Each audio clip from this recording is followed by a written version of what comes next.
بسم اللہ الرحمن الرحیم۔ السلام علیکم ناظرین، میرا نام ہے اطہر ریاض اور آپ دیکھ رہے ہیں اطہر وائس یوٹیوب چینل۔ آج کی اس ویڈیو میں ہم حضرت امام ابو حنیفہ کی ذہانت کا ایک دلچسپ واقعہ بیان کریں گے۔ تو جو دوست ہمارے اس یوٹیوب چینل پر نئے ہیں ان سے گزارش ہے کہ ہمارے اس یوٹیوب چینل کو سبسکرائب کریں۔ سیرت امام اعظم میں شریک روایت کرتے ہیں، وہ کہتے ہیں کہ ہم ایک جنازہ کے ساتھ جا رہے تھے۔ ہمارے ساتھ حضرات سفیان ثوری، ابن شبرمہ جیسے بڑے علماء تھے۔ جنازہ ایک بوڑھے سید زادے کا تھا۔ جنازہ میں کوفہ کے بڑے بڑے لوگ موجود تھے۔ سب ساتھ چل رہے تھے کہ اچانک جنازہ رک گیا۔ لوگوں نے معلوم کیا تو پتہ چلا کہ اس لڑکے کی ماں بے تاب ہو کر نکل پڑی ہے۔ جنازہ پر اپنا کپڑا ڈال دیا اور اپنا سر کھول دیا ہے۔ عورت شریف خاندان سے تعلق رکھتی تھی۔ اس میت کے باپ نے چلا کر کہا واپس جاؤ، مگر اس نے واپس ہونے سے انکار کر دیا۔ باپ نے قسم کھا لی کہ یہیں سے لوٹ جاؤ ورنہ تجھے طلاق ہے، جبکہ ماں نے بھی قسم کھا لی کہ اگر میں نماز جنازہ سے پہلے لوٹوں تو میرے سارے غلام آزاد۔ الغرض لوگ ایک دوسرے کے ساتھ مشغول کلام ہو گئے۔ اب کیا ہوگا؟ کوئی جواب دینے والا نہیں تھا، کیونکہ سب کو گمان تھا کہ یا تو طلاق واقع ہوگی یا قسم ٹوٹے گی۔ میت کے باپ نے ادھر ادھر دیکھا کہ شاید کوئی مدد کرے، لیکن کسی کو اس مسئلے سے چھٹکارے کا حل معلوم نہیں ہو رہا تھا۔ اسی اثناء میں میت کے باپ کی نظر امام ابو حنیفہ پر جا رکی۔ اس نے امام صاحب سے گزارش کی کہ آپ ہی اس مسئلے میں کچھ کیجیے۔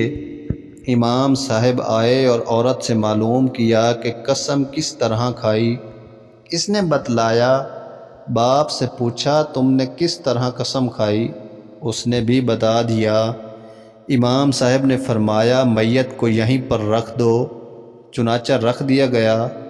امام صاحب نے باپ کو حکم دیا کہ نماز جنازہ پڑھاؤ۔ جو لوگ آگے نکل گئے تھے واپس ہوئے اور فوت شدہ لڑکے کے باپ کے پیچھے صف لگی۔ نماز جنازہ پڑھی گئی۔ امام صاحب نے فرمایا قبر کی طرف لے جاؤ اور اس کی ماں سے کہا اب تم گھر چلی جاؤ، تمہاری قسم پوری ہو گئی، اور باپ سے کہا تمہاری بھی قسم پوری ہو گئی، طلاق واقع نہیں ہوئی۔ اس پر لوگ امام اعظم علیہ رحمہ کی ذہانت پر اش اش کر اٹھے۔ اس موقع پر ابن شبرمہ علیہ رحمہ نے کہا تھا عورتیں آپ جیسا پیدا کرنے سے عاجز ہیں۔ علماء دین فرماتے ہیں کہ امام ابو حنیفہ رحمۃ اللہ علیہ کو علمی نکات بیان کرنے میں نہ کوئی مشقت ہوتی تھی اور نہ ہی کوئی پریشانی۔ یہ سب ان پر اللہ کا بڑا فضل تھا۔ آپ نہایت ذہین اور قوی حافظہ کے مالک تھے۔ آپ کا زہد و تقوی، فہم و فراست و حکمت و دانائی بہت مشہور تھی۔ آپ نے اپنی عمر مبارک میں 7,000 مرتبہ ختم قرآن کیا۔ 45 سال تک روزانہ ایک وضو سے 5 نمازیں پڑھتے رہے۔ رات کے وقت 2 نفلوں میں پورا قرآن حکیم ختم کرنے والے امام اعظم ابو حنیفہ رحمۃ اللہ علیہ دن کو علم پھیلاتے اور رات کو عبادت کرتے۔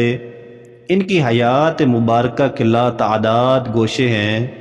ائمہ حدیث آپ کا ذکر کرتے ہوئے کہتے ہیں کہ ایک طرف آپ علم کے سمندر ہیں اور دوسری طرف زہد و تقوی و طہارت کے پہاڑ ہیں۔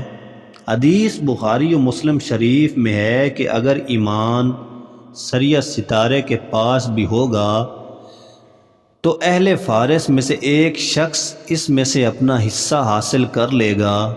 امام طبرانی نے بھی اس کا ذکر کرنے کے بعد تحریر فرمایا ہے کہ میں کہتا ہوں کہ حضور اکرم صلی اللہ علیہ وسلم نے امام ابو حنیفہ رحمۃ اللہ علیہ، شیخ نعمان بن ثابت رحمۃ اللہ کے بارے میں ان کے احادیث میں بشارت دی ہے، اور یہ احادیث امام صاحب کی بشارت و فضیلت کے بارے میں ایسی صریح ہیں کہ ان پر مکمل اعتماد کیا جاتا ہے۔